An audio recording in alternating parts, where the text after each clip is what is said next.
আসসালামু আলাইকুম রহমতুল্লাহি বারাকাতু। গতকালকে আপনারা দেখেছেন গিয়াসউদ্দিন তাইরি হুজুরের মাহফিলে 144 দ্বারা জারি করেছে, কিন্তু সুন্নিয়তের বীররত্ন গিয়াসউদ্দিন তাইরি হুজুর তার 144 দ্বারা ভঙ্গ করে তার মাহফিল অনুষ্ঠিত করেছেন। এই কারণে মামলা দায়ের করেছেন AKM ফয়সল।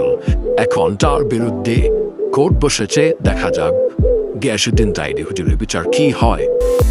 মহামান্য আদালত এই ব্যক্তিটি গতকালকে 144 ধারা জারি করার পরেও তার মাহফিল করেছে কেন?